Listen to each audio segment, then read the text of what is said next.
My mom decided to mentor my school bully. After 6 years of him making my life hell, she even invited him to dinner, called me spiteful, and tried to force an apology. So I'm never going back to that house. Hey, it's Finn again. So this kid's mom picked his bully, the guy who literally gave him a concussion, and made him her little charity project, brought him home for dinner, let the family punish her own son for not being cool with it, and everybody in this house thought the quiet kid in the empty room was just gonna take it. Yeah, let's get into it. He starts off by saying, Sup Reddit, I, 16 male junior, at Ridgepoint High in Keller, Texas. One of those big suburban schools where admin cares more about how things look than actual students. I've been getting tormented by a kid named Sutton since we were 11. 6 years of this dude making it his personal mission to ruin every space I existed in. It started in middle school, shoulder checks, knocking my stuff off desks, the usual daily crap. 7th grade, he cornered me in the locker room after gym and slammed my head into a locker door. I got a concussion and a goose egg the size of a golf ball, and he got a 3-day suspension. His mom didn't even show up to the disciplinary meeting. Then 8th grade, he posted a video of me tripping in the cafeteria to a group chat with half our grade. He turned people against me so completely that I ate lunch alone for months. The school addressed it, which meant they had a conversation with him and moved on. I told my parents, my dad said to toughen up, my mom said she'd talk to the school. Nothing changed. High school was better only because Ridgepoint is massive. 2,000 kids. I could mostly avoid him. I found my lane, started working at Hector's Collision and Custom, an auto body shop about 15 minutes from my house, completely separate world from school, which was the whole point. Hector hired me young, taught me body work, and by 16 I was pulling $200 to $300 on weekend detailing. I had a purpose, I had skills, I had something that was mine. Then my mom blew it all up. My mom is the media specialist at Ridgepoint, basically the school librarian. But she also runs an after-school mentorship program called Launchpad. It's her whole identity. She brags about it at every family dinner, every church function, every neighborhood barbecue, literally any room with adults who'll listen. It's how she proves to the world that she's a good person. And she controls the roster. Beginning of this semester, she announced her new Launchpad picks. And there, right at the top, was Sutton. I heard about it from my boy Omar, who saw the list posted outside the library. He texted me a picture during 4th period with just a question mark. I stared at that list for a solid minute thinking there had to be another Sutton at this school. There wasn't. I went home that night and asked her straight up, "You picked Sutton for Launchpad?" She got this look on her face, not guilt, not embarrassment, patience. Like I was a kid who didn't understand the adult world yet. She said he was in one of her resource periods, she'd gotten to know him, and he had a home situation she couldn't talk about. Confidentiality and all that. But it was heartbreaking, and he just needed someone to believe in him. I reminded her this kid humiliated me publicly and once gave me a concussion in a locker room. She said people can grow and it wasn't fair to define a teenager by his worst moments. I told her that was easy to say when you weren't the one eating lunch alone for a year because someone turned your classmates against you on purpose. She told me to stop being selfish. That sentence hit different. Pause. Stop being selfish. Parent code for, your feelings are inconvenient and I need you to shut up so I can feel good about what I'm doing. Most kids would have exploded. Would have been better for her if he had, because an angry kid still thinks you might listen. Caleb didn't get angry. Caleb got quiet. And quiet is where the blueprints get drawn. Back to it. I gave her one chance. I sat at the kitchen table the next morning and told her, calm as I've ever been, that if Sutton stayed in Launchpad, something between us was going to break permanently. I wasn't threatening. Wasn't dramatic. I laid it out like a fact. You pick him, you lose me. She sighed like I'd just told her the Wi-Fi was slow. Caleb, I'm not removing a student from an academic program because of a personal grudge. That's not how the world works. Personal grudge. 6 years of targeted abuse boiled down to a personal grudge. Within a week, Dad backed her. And then the punishment started. Here's where my brother Wes comes in. Wes is 18, senior year, already accepted to Texas State. He's not evil. He's just strategic. Always on the winning side. And he makes sure everyone notices the contrast between us. When the Cold War started, Wes leaned in hard. Started asking Mom about Launchpad at dinner. How's Sutton doing? Is he improving? Big smile, concerned eyes, perfect son energy. He'd glance at me while he did it. Just enough for me to know it was on purpose. Then came the punishments. Because I wouldn't talk to Mom, Dad started confiscating anything I owned or used to make money. The Civic I'd bought for $3,200 with my own detailing cash. Gone since it was registered in Dad's name. my detailing supplies, buffer, clay bars, ceramic coating kit, locked in the garage, which was literally my income they were cutting off. Then the laptop, the gaming setup, the guitar, anything that made my room livable. You'll get it all back when you start respecting your mother, Dad said. Wes watched all of this happen. He told me in the hallway outside our rooms, "Dude, just apologize, it's not that deep." Not that deep. My own brother. I stopped going to dinner. I'd eat at school, eat at Hector's when I could get a ride, or just skip meals. I stayed in my room with the door closed. No phone, no laptop, no guitar. Just me and the walls and whatever book I could grab from the school library. My mom would knock and cry through the door. "Caleb, please. I love you. I just want to help people." I'd stare at the ceiling and think about how "I just want to help people" is a real convenient thing to say when the person you're hurting is on the other side of the door. What none of them realized was that the silence wasn't a tantrum. It was preparation. 3 weeks into the standoff, my mom pulled her biggest move. She invited Sutton to our house. She framed it as a launchpad thing, helping him with college essays. Session ran late, so she brought him home for dinner. I came downstairs to grab water, and there he was, sitting at my kitchen table, eating my mom's pot roast, laughing at something Wes said. Wes, of course. Already there, leaning back in his chair, acting like Sutton was an old friend. A chance to bond with the bully in front of our parents, proving he was the better son. Again. I froze in the doorway. Sutton looked up at me and smirked. My mom saw me and immediately went into performance mode. "Caleb, come sit down. Sutton's joining us tonight." Like it was normal. Like she hadn't just brought my worst nightmare into the one place I was supposed to feel safe. I turned around and went back upstairs without a word. I could hear my dad mutter something about me being difficult. Wes laughed. My mom said, "Just give him time." About an hour later, I heard footsteps in the hallway upstairs. Heavy ones. Not my family's. My door was closed but not locked. No locks, Dad's rule. It opened. Sutton walked in like he owned the place. He looked around my room slowly. Then his eyes landed on my nightstand. A small zip pouch next to the engine model I'd been building for 3 months. My detail money, $460 in cash from a weekend job I'd finished the Saturday before. I hadn't been able to get it to a bank yet because Dad took my car keys. "What's in the pouch?" he said. I told him to get out. He didn't. He walked to the nightstand, picked it up, unzipped it, and started counting the bills right in front of me. He fanned them out and looked at me like, "What are you going to do about it?" He folded the cash and slid it into his back pocket. Casual, like pocketing a napkin. "Your mom said I'm welcome here, so I'm welcome to whatever's here, right?" Something in me snapped. I crossed the room and grabbed his arm. Not a punch, not a swing, just grabbed his wrist and tried to pull my money out of his pocket.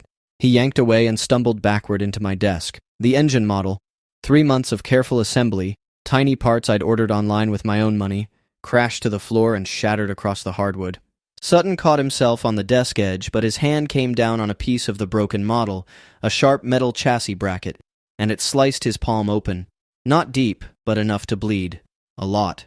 He looked at his hand, looked at me, and I watched his face shift in real time, shocked to calculation in about half a second. He squeezed his hand to make it bleed more and walked out of my room down the stairs, holding his bloody palm out in front of him like evidence. What happened next was surgical on his part. My mom rushed upstairs and found me standing over broken model pieces with my hands still clenched. She didn't ask what happened. "What did you do?" My dad saw Sutton at the bottom of the stairs with his hand wrapped in a kitchen towel, blood soaking through, looking shaken. Dude sold it like he'd rehearsed. My dad told me I should be ashamed. That Sutton had a difficult home life and putting my hands on someone in our home was not okay. Mom said I was heartless. "He has real problems, Caleb, real trauma, and you're so wrapped up in yourself that you can't show an ounce of compassion." I tried to tell them he took my money, $460 out of my nightstand. My dad cut me off mid-sentence. "This isn't about money, Caleb. This is about what kind of person you are." I said, "Check his pocket then. Check his back pocket right now." My dad actually sighed like I was exhausting him and asked Sutton if he had Caleb's money. Sutton pulled out the towel-wrapped hand, shook his head slowly. "I don't know what he's talking about. I just came up to tell him dinner was really good and he freaked out." The cash was gone. Transferred to his other pocket, tossed somewhere on the stairs, slid under a couch cushion. I never found out. But it was gone, and his word against mine was no contest in that house. Wes stood in the hallway watching the whole thing. Didn't defend me, didn't say a word, just shook his head slowly, like he was disappointed in me. The good son performing for his audience. Nobody checked Sutton's pockets. Nobody looked at the engine model I'd been building since October. now in pieces on the hardwood. Nobody asked why my nightstand pouch was empty and open. They just saw what they wanted to see. The angry kid and the victim. Pause. Here's something people don't talk about enough. When a family sides with the outsider over their own kid, it's almost never about the outsider. It's about the parents protecting the story they tell themselves. Because if Sutton's a thief, then mom invited a thief to dinner. If Sutton's dangerous, then dad let a dangerous kid roam his house unsupervised. They don't believe Sutton because he's convincing. They believe him because the other option is looking in a mirror. And nobody hates mirrors more than people who've built their entire identity on being the good guys. Back to it. My dad grounded me for another 2 weeks. No leaving the house except for school. My mom added a new punishment. I had to write Sutton an apology letter. I told her I'd die on this hill before I wrote that letter. She said I was proving her point about my lack of empathy. Wes told our parents later that night, loud enough for me to hear from my room, that he was worried about Caleb's anger issues. Worried. The kid who watched everything happen and didn't lift a finger was worried about me. That was the night everything changed. Not because I got madder, because I got colder. I stopped feeling betrayed and started thinking tactical. Every single thing from that point forward went into a plan, and none of them had any clue it was coming. The next morning, I went to school early and waited until Hector's shop opened. I called him from a school phone, since mine was confiscated, and asked if I could pick up more hours. Hector's a good dude. 50-something, doesn't ask unnecessary questions. He said I could come in every day after school and full days on weekends. He'd pay me $12 an hour on the books and let me keep doing side detail jobs for cash. I needed a bank account my parents couldn't see. Omar's older sister drove me to a credit union across town where I opened a student account with my school ID and a $20 deposit. I started rooting everything there. Every paycheck, every cash job, every dollar I could scrape. Watched that number climb slowly week after week. It was the only thing that felt like progress. I also started documenting, not casually, like with a system. Every incident with Sutton got its own entry in a composition notebook I kept in my locker, never at home. Dates, descriptions, witnesses, exact quotes when I could remember them. I went back years and put together everything, and the locker room concussion, the video, the sabotaged group projects, every suspension the school handed down. I documented the home incident too, the stolen cash, the broken model, the cut he used as a prop, my parents' response. I documented their punishments, every item taken, the date, the reason given, and whether it was my property bought with my own money. All of it. I bought a combination lockbox for my locker after Sutton shoulder-checked me in the hallway one day and the notebook slid out of my bag.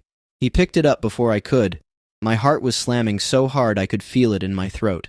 He turned it over, looked at the plain black cover. "What's this, your diary?" I snatched it back and said it was for class. He laughed and walked away. If he'd opened it, the whole plan would have been dead. $8 for the lockbox. Best money I ever spent. At school, I kept my head down and my mouth shut. Stayed off Sutton's radar as much as possible. Changed direction in the halls, kept my eyes forward passing the library. Gray rock. That's what Omar called it. Don't react. Don't engage. Don't give them anything to work with. Most days it worked. Some days it didn't. One day during study hall, Sutton found me alone in the library and sat down across from me like we were friends. Just sat there staring with that smirk until I packed up and left. I went to the bathroom, locked myself in a stall, and sat on the floor shaking for 10 minutes. Not crying, shaking. Wes, meanwhile, doubled down. He started driving Sutton home after launchpad sessions sometimes, just casually mentioning it at dinner. Dropped Sutton off today. Man, his neighborhood is rough. I feel bad for that kid. My mom would beam at him. My dad would nod. The whole performance made me sick, but I kept my face blank. Let them think I was defeated. Then Wes did something that almost wrecked everything. He mentioned to my parents, casually like it was concern, that I'd been practically living at Hector's shop. What he actually did was hand my parents a weapon. The next night, my dad told me I was cutting back to weekends only because my attitude at home hadn't improved. They were choking off my income, the one thing funding my exit plan. I almost lost it on Wes. Standing in the kitchen when he walked in with that innocent look, I came within an inch of saying something I couldn't take back. I opened my mouth, then I closed it, walked to my room and squeezed my hands together until my knuckles ached. Closest I came to blowing the whole thing before it started. Next morning I called Hector from a school phone. He said he'd keep my weekend hours and pay me under the table for any weekday work I could sneak in. It wasn't as much money, but it kept the plan alive. Wes had set me back weeks, done it with a smile. At the shop, Hector moved me from prep work to actual body repair. filling dents, sanding panels, doing base coat applications. He started letting me handle customer intake on weekends too, writing up estimates and talking to people about their cars. I remember one Saturday this lady brought in a minivan with the whole rear bumper hanging off and kept apologizing like she'd insulted my family. Hector just winked at me. Anyway, every hour in that shop was an hour invested in a life that didn't depend on anyone in my house. I also started researching. The school district had a clear policy on staff-student boundaries. Teachers were straight up not allowed to host students in their homes without written approval from admin first. My mom had none. She just brought him home. I saved the policy document to a flash drive I kept in the lockbox at school. I'd sit in my empty room every night, still no phone, no laptop, no guitar, and I'd think through every angle. I wasn't in a rush. The plan didn't need to be fast. It needed to be airtight. Then my mom tried to force the issue publicly. She told me Sunday morning I was coming to the church potluck. No discussion. When I got there, Sutton was sitting at our table. She'd invited him. In front of 30 people, she put her arm around him and said, "Caleb, Sutton saved you a seat." I could feel the setup. If I walked away, I was the angry kid making a scene. If I sat down, I was accepting him. She'd set up a lose-lose and wrapped it in Christian charity. I sat. I ate in silence. I smiled when adults talked to me, and I went home and added it to the notebook. The ambush, the social pressure, another receipt. 6 weeks after the dinner incident, Sutton went after my Civic. The car was parked in our driveway since I didn't have the keys. One Monday morning, I walked out and found a deep key scratch running the entire length of the driver's side, hood to trunk, down to bare metal. I stood there staring at it and felt my stomach drop. Not because of the scratch, because of what I knew would happen next. I went back inside and told my dad. He walked out, looked at it, and said it was probably some random neighborhood kid. When I said it was Sutton, he told me not to make accusations without proof. You don't know that. You just want it to be him because you don't like him. My mom said I was being paranoid. Wes said nothing, just ate his cereal. I bit my tongue so hard I tasted copper. Then I went to school. What none of them knew was that our neighbor across the street had a Ring doorbell with a wide-angle view of our driveway. I'd noticed it months ago washing my car. After school, I knocked on his door and asked if I could see his footage from Sunday night. He pulled it up on his phone right there on the porch. Clear as day, 11:47 p.m., Sutton walking up our driveway with his hand dragging something metallic along my car, then walking away. Not even wearing a hood. That's how untouchable he thought he was. The neighbor let me copy the footage to my flash drive and said he'd confirm what was on his camera if anyone asked. I didn't show my parents. I didn't confront Sutton. I added it to the notebook with a full description of the footage, the timestamp, and the neighbor's address and contact info. Another receipt. Another brick in the wall. 2 weeks later, the public humiliation. Sutton waited until I was in the cafeteria during lunch, a space I normally avoided, but Omar had convinced me to come sit with him and a couple guys from the shop. Sutton walked by our table and loudly said, "Yo, isn't that the dude whose own mom likes me better than him?" A few people laughed. Not the whole cafeteria. This isn't a movie. But enough people at the tables around us that I could feel their eyes on me. Enough to remind me why I avoided that room. Omar grabbed my arm. "Don't." He was right. I breathed through it. But I went to the bathroom afterward and punched a paper towel dispenser hard enough to split my knuckle. Blood on the tile. Blood on my hand. And I just stood there thinking this is what they've turned me into. I bandaged it at Hector's after school. He looked at my hand. Looked at my face. "You good?" I said yeah. "You sure?" I said no. He poured me a cup of coffee and we sat in the shop for 10 minutes not talking. Sometimes that's enough. At home, Wes had started bringing Sutton into shared spaces more deliberately. One Saturday, I came home from the shop and Sutton was in our living room playing video games with Wes on the Xbox that used to be mine. My brother goes, "Oh hey, Sutton came over. We're just hanging out." Like the kid on our couch hadn't been ruining my life for 6 years.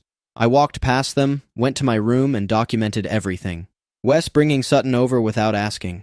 Sutton in shared family spaces again. Parents aware and not objecting.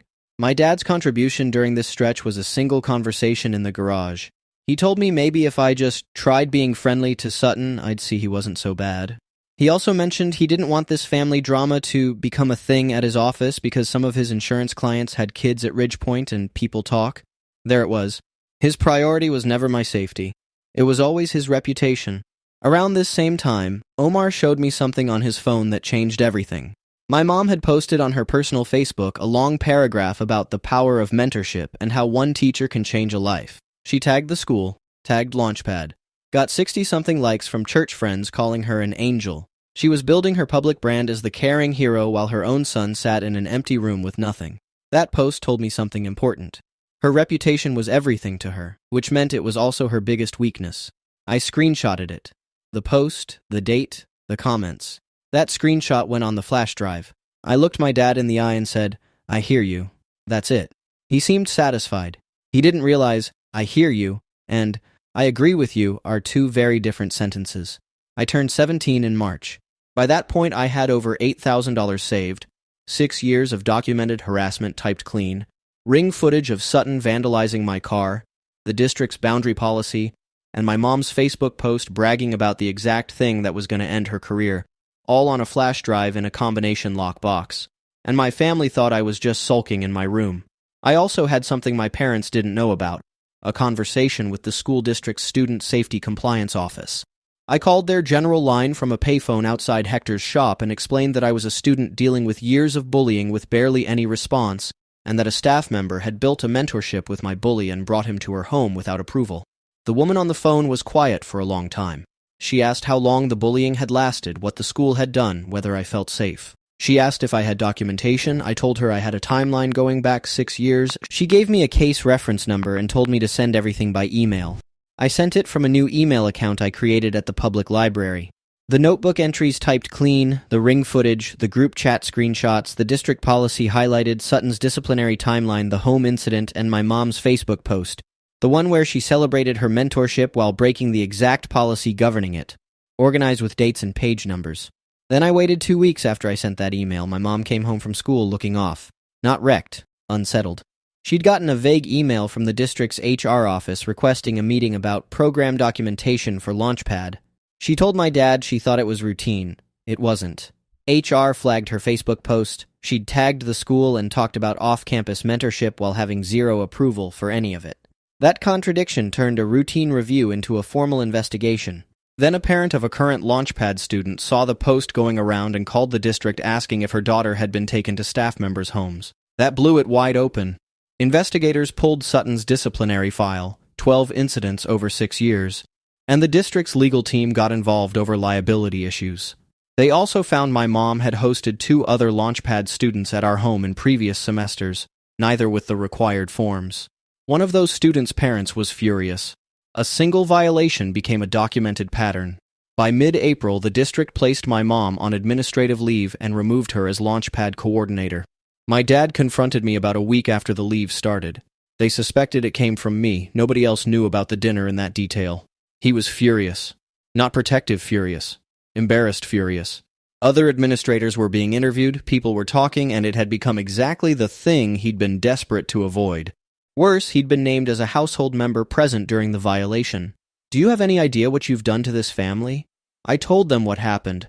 "If that's embarrassing, maybe you should think about why."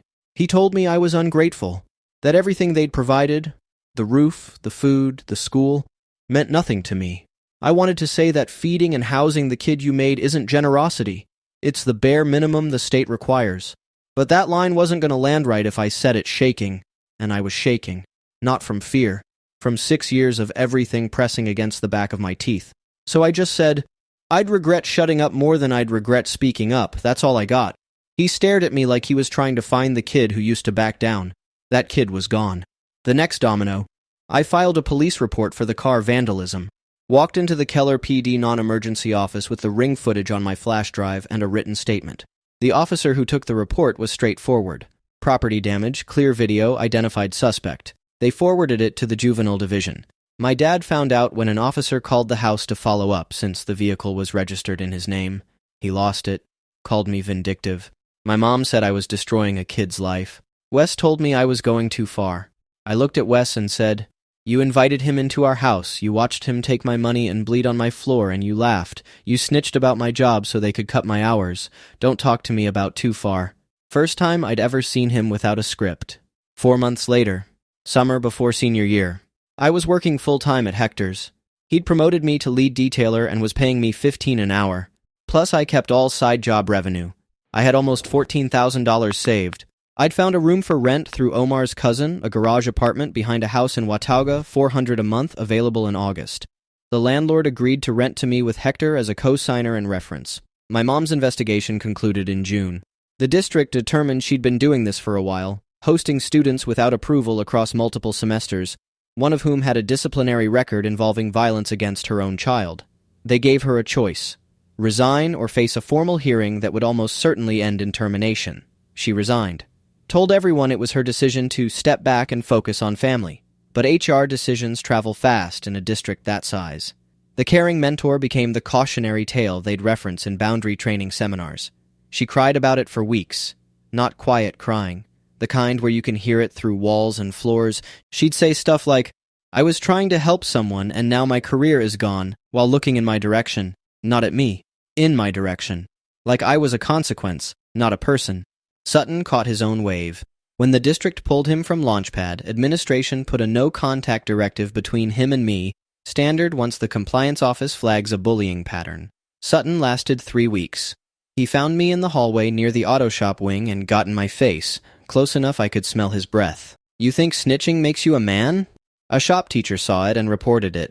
That violation, combined with the vandalism case, gave the school what they needed to move him to an alternative campus across town. The vandalism charge went to juvenile court over the summer. Normally, a first offense property damage case gets deferred. Community service, restitution, nothing permanent. But the court had his full record, and 12 documented incidents meant there were probably twice that many handled informally. The judge noted the escalating pattern of targeted harassment, the no-contact violation, and the fact that the vandalism happened at the victim's home. 6 months of probation, mandatory counseling, restitution for the car repair. His mom didn't contest any of it. Last I heard, he violated probation within 2 months and caught an extension. I didn't feel bad. You don't get to terrorize someone for 6 years and cry about consequences. Wes graduated and left for Texas State in June.